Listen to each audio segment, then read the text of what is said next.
வேதம கல்லூரியில் என்னென்ன பாடங்களை நாம் கற்றுக்கொள்ள போகிறோம், என்னென்ன பாடங்கள் பயிற்சிகள் எடுக்கப்படுகின்றன அப்படின்னு பார்த்தீங்கன்னா, இந்த கோர்ஸ் ஆஃப் அப்படின்னு ஒரு பார்த்தீங்களா, இதில் பாருங்கள், அது கீழே போட்டிருக்கு. என்ன, முதலாவது டிப்ளமா தேலஜி.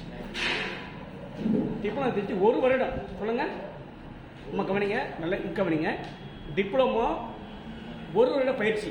என்ன பயிற்சி? 1 வருட பயிற்சி. ரெண்டாவது பேச்சுலர் தேலஜி பிடிஹெச் என்பது 3 வருட பயிற்சி. அடுத்து மாஸ்டர் ஆஃப் டிவினிட்டி. இது என்ன தெரியும்? இது என்னதுன்னா, நீங்கள் பிடிஹெச் முடித்திருந்தால் 2 வருஷம். சொல்லுங்க, 2 வருஷம். இல்லைன்னா இது நீங்க 3 வருஷம் தான் செய்யணும் படிக்க. அடுத்து மாஸ்டர் ஆஃப் தேலஜி எம்டிஹெச். நீங்க ஒருவேளை எம்டி முடித்திருந்தால் 2 வருஷம் மட்டும்தான். என்னது? 2 மட்டும்.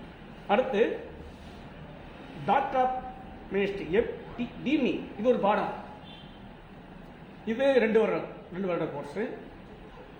அப்புறம் டாக்டர் ஆஃப் தேலஜி அப்படின்னு ஒரு பாடம். டாக்டர் எறையர், டாக்டர் எறையர். இதையும் நீங்க படிச்சா டாக்டர் போட்டுக்கலாம். பிஎஸ்சி படிச்சா தான் டாக்டர் போட அவசியம் இல்லை, இதை நீங்க போட்டுக்கலாம். இது ஒரு பாடம். சரி, உங்களுக்கு இதுல எந்த கோர்ஸ் படிக்க சொல்றேன். டிப்ளமோ படிக்கிறதுக்கு 10 போதுமானது வகுப்பு. 10 பாஸ் போதும். ஆமா. பிளஸ் அது பிடி படிக்கிறதுக்கு கண்டிப்பாக இங்க பிளஸ் படித்திருக்க வேண்டும். கண்டிப்பா 2ஆம் வகுப்பு தேர்ச்சி பெற்றிருக்க வேண்டும். இல்லை என்றால் நீங்கள் ஒரு 5 வருடமாவது ஊழிய அனுபவம் பெற்றிருக்க வேண்டும். ஒரு 5 வருட ஊழிய அனுபவம் பெற்றிருந்தால் ஒருவேளை அந்த 5 ஊழியத்தமும் நீங்கள் 12 பேலானாலும் நாங்கள் சேர்த்துக்கொள்வோம். நீங்கள் 5 வருடம் ஊழியத்தை நீங்கள் ஊழியம் செய்ய அனுபவம் இருந்தால்.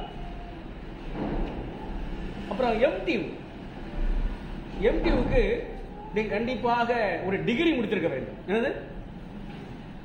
ஐயா, நான் டிகிரி முடிக்கல அப்படின்னா நீங்க ஒரு பிடிஹெச் இருக்கணும், முடிச்சிருக்கணும். 2 வருட ஊழிய அனுபவம் இருக்க வேண்டும். தகுதி அடிப்படையில் தான் நாங்கள் சேர்த்துக் கொள்கிறோம். அது மாத்திரமல்ல, இது ஒரு இதுதான். ஆனா இங்க சொல்லுகிற கற்றுக்கொண்ட பாடங்கள் வெளியே போனா நீங்கள் ஒரு டீச்சராக மாற வேண்டும். ஆமே, ஹல்லேலூயா. நீங்கள் நூறாளிகள் உருவாக்க வேண்டும். இங்க உருவாக்கும்படி இது வெறும் ஏட்டுக்கல்வி அல்ல. மற்ற வேதாம கல்லூரி எப்படியோ என்று தெரியாது. ஆனால் எங்களுடைய வேதாம கல்லூரி வெறும் படிப்பை மட்டும் கொடுப்பதில்லை, உங்களுக்கு பயிற்சியும் கொடுக்கும். பயிற்சியும் கொடுக்கும். எம்டியூ படிக்கிற மாணவருக்கு கவனம் கலக்க வேண்டியது, உங்களுக்கு அதிகமாக பரீட்சை இருக்காது, ஆனால் உங்களுக்கு அதிகமான ஆராய்ச்சி இருக்கும். நீங்கள் அநேக புத்தகங்களை தேடி வாசிக்க வேண்டியது இருக்கும். அதற்கு என்னென்ன புத்தகம் வாசிக்கிறான்னு நான் புத்தகங்களை சொல்லுகிறேன், உங்களுக்காக உதவி செய்ய விரும்புகிறேன். கூடி மட்டும் அநேக புத்தகம் ஆங்கிலத்தில் இருக்கின்றன.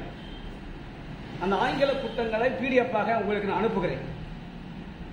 ஒருவேளை எங்களுக்கு ஆங்கிலம் புரியல பாஷைன்னா உங்களுக்காக முழு டாக்குமெண்டையும் தமிழ் மொழிவது கொடுக்கும் நான் விரும்புகிறேன். இது இப்படி எந்த வேதம் கல்வி செய்ய வேண்டாம், உங்களுக்கு செய்ய மாட்டார்கள். நீங்கள் என்னை விட ஒரு பெரிய ஆளா மாறணும் ஆசைப்படுறேன். நான் பெரிய ஆள் சொல்லலை, நான் இன்னும் சின்ன ஆளு தான். அதனால ஆண்டவர் கிருபை கொடுத்திருக்கிறார். நீங்கள் நைட் 12 மணிக்கு என்னை கூப்பிட்டாலும் நீங்க எந்த பாடத்தை குடிக்க அந்த பாடத்தை அதாவது கற்றுக் கொடுப்பது கற்றுக் கொடுத்துருக்கு. அந்நேரம் பைபிளை காணுமே, நோட்ஸ் இல்லையேன்னு சொல்ல மாட்டேன். அந்த அளவுக்கு நீங்களும் உருவாக வேண்டும் என்பதுதான் என்னுடைய ஆசை. ஆமா, நம்ம தம்பிராஜ் ஐயாவும் அப்படி உருவாகணும். எத்தனை பட்டம் பெற்றோம் என்று முக்கியம் அல்ல,